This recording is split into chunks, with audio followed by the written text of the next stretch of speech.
అంజనాద్రిపై సంతతి కొరకై అహోరాత్రములు తపస్సు చేసే వానర కేసరి కేసరి కుల సతి కడుపు పట్టగా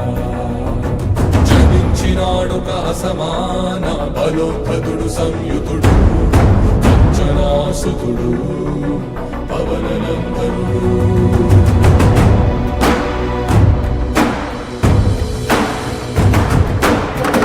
కిరణముల ఉదయాత్తి గని అది పండిన తీరని పంటను సూర్యమండలము పట్టి తినాలని వీళ్ళుడే తన దేహం నాటున రవి మరుగై జగము చీకటై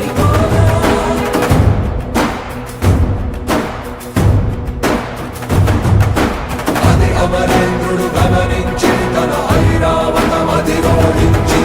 ఆంజనేయుని సమీపించి తన వజ్రాయుధమును విసరగా అది పవననందనుని హనువుని తాకా చిందిన రక్త బిందువే విద్యుద్వేగంతో ధరణి స్థలి వంగ కడలిలో చచ్చి